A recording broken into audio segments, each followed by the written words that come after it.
el noticiero. Y hubo un evento, me acuerdo yo, donde creo que era en Navidad, no sé qué, donde yo inclusive hice que ella mandara una salutación también, y lo hizo. Y me acuerdo yo que Miroslava estaba muy contenta porque habíamos permitido hacer eso, ¿no? En fin, no cabe duda que hay que contextualizar los hechos en cada momento histórico que se vive, porque indudablemente que aquí en Baja California nos ha tocado ver una transición muy interesante, donde hemos participado todos de una o de otra manera. Estaba como encargado de deportes, allí estaba Lázaro Márquez, que manejaba la sección deportiva, y estaba también como técnico operativo Venegas, este muchacho Venegas estaba ahí también. Sí, que trabaja aquí en esta empresa, en el radio. Sí, aquí he tenido el gusto de saludarlo, muchacho muy Sergio. Sergio Venegas, cómo no, muchacho muy valioso. Y luego iba como camarógrafo de Miroslava, mi ahijado, mira, se me fue el nombre, una laguna mental. Bueno, que me disculpe. Éramos el equipo propiamente que había en el Vigía. Entonces todos los días se llegaba a Miroslava con todo el equipo, todo el material para las entrevistas, nos metíamos y a ver todo el material y comenzar a editar, porque como tú sabes, un noticiario tiene 25 minutos, por decirlo así, con sus entradas y sus salidas, y luego tiene sus secciones. Entonces cuando va un periodista, por ejemplo, y te lo digo porque yo se los he dicho a algunos funcionarios, va un periodista y entrevista, entonces hay gentes que, por ejemplo, se avientan un rollote muy largo. Sí, no, se tiene. Entonces obligan a la agencia o publicitario o a quien sea a que edite realmente lo que el otro está diciendo.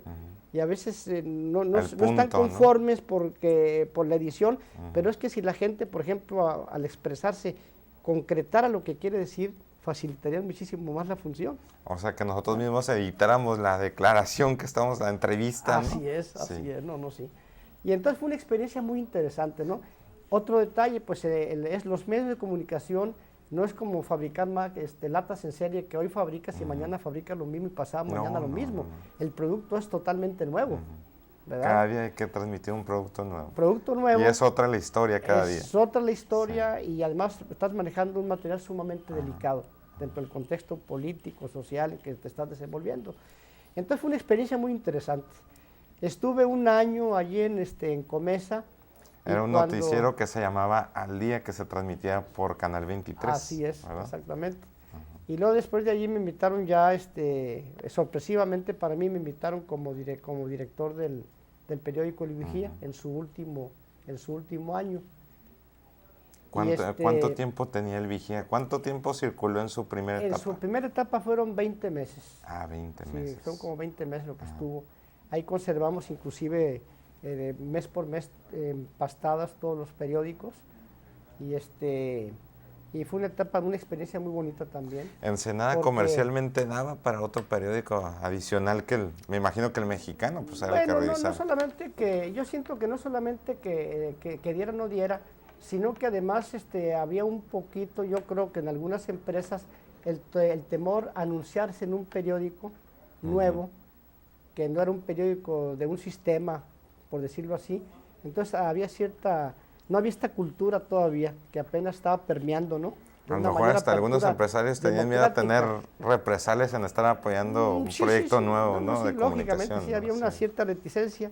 Entonces, pues eso te pone en una situación de dificultad en cuanto a captación de publicidad, en cuanto al otro renglón, que es el aspecto de circulación de un periódico. Pero finalmente se vivió esta experiencia, fue una etapa de campañas políticas, donde inclusive se trató, francamente lo digo, de ser muy objetivos y darle entrada a todo el mundo.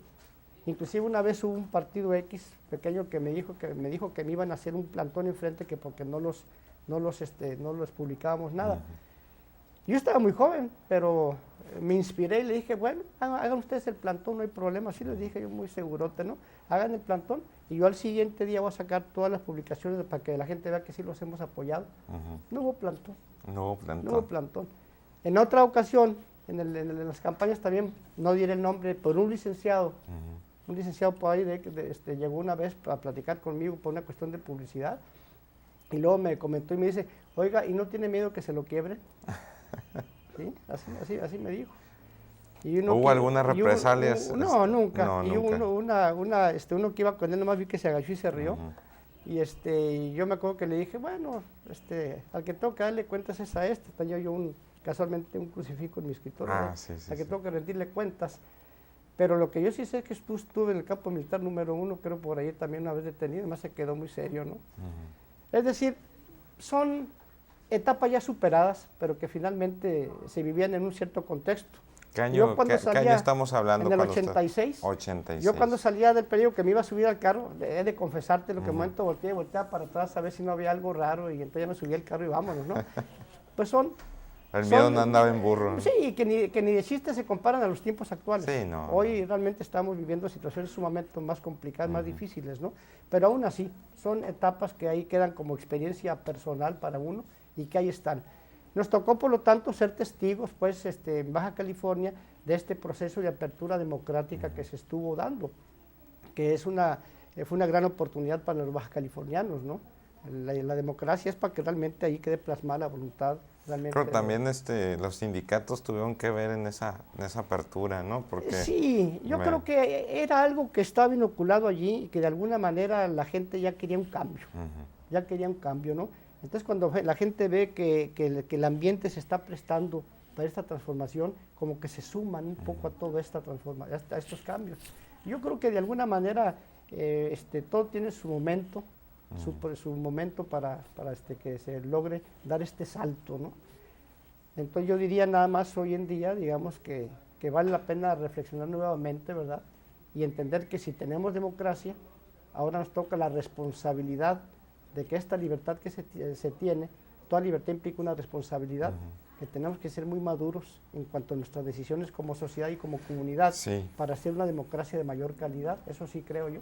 Yo creo que, yo también le pregunto que si se ha venido abusando de esa libertad de expresión que tanto se luchó, principalmente en esos años, con la apertura pues de nuevos medios de comunicación, como lo que fue el Vigía en su primera etapa, como lo que fue las aperturas de las tribunas en las radiodifusoras, cuando se le empezó a dar los espacios. Recordamos la XCWS con Juventino Murillo, ¿no? Cuando se le empezaron a dar los espacios a Ernesto Rufo, los sábados ahí en la radiodifusora XCWS, que eran los primeros programas con las llamadas al aire donde la gente podía expresarse, porque anteriormente no había llamadas al aire y la mayoría de los noticieros eran noticiarios, porque el noticiario es el programa y el noticiero es la persona que da las noticias, ¿no? Así es. Entonces, a veces vemos pues que la gente actualmente sigue utilizando las tribunas, pero vemos muchos programas donde la gente ya no hay respeto a aquella...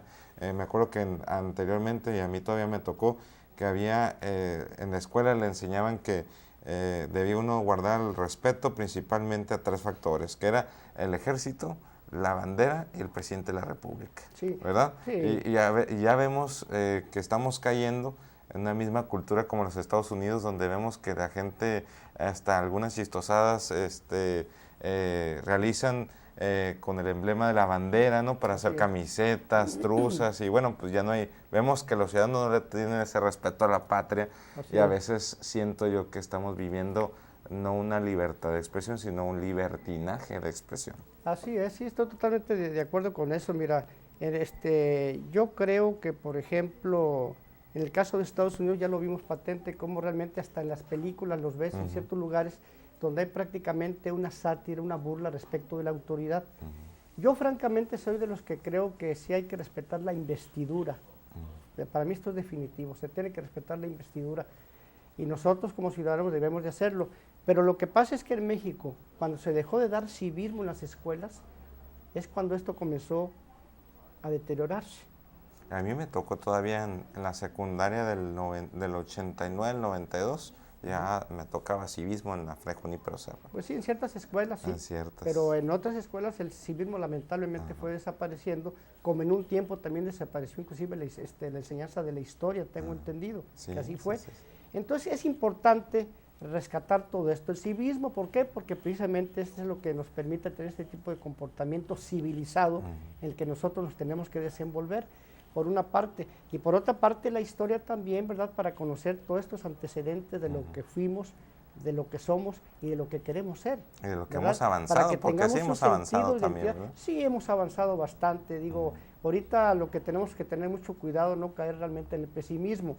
Ahora, respecto de esta libertad, los mismos medios de comunicación, por ejemplo, pues fueron sujetos de esta apertura de libertad, pero también hubo quizá algunos medios de comunicación que no supieron aquilatar y valorar esta libertad, y entonces comenzaron a convertir esta libertad en libertinaje.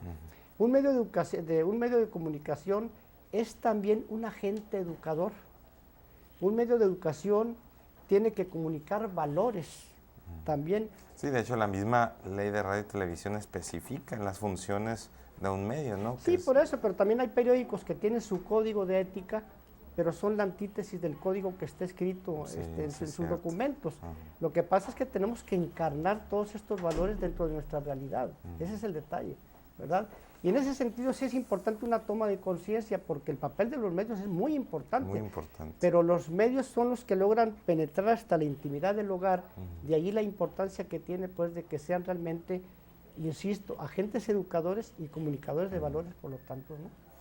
Pues, don Eberto, hablamos, toda esta plática se vino por el tema que tocamos, que le tocó a usted fungir como parte de la primera etapa del vigía, ¿no? Sabemos que después se va usted a Mexicali. Sí, cuando Ernesto Rufo gana la gubernatura en 1989, pues resulta que me invitan a irme también a Mexicali a colaborar, y entonces llegamos a Mexicali en octubre del 89. ¿Participó usted en su campaña de Ernesto Rufo o fue una invitación? No fue una invitación propiamente. Yo no participé como otra gente que se las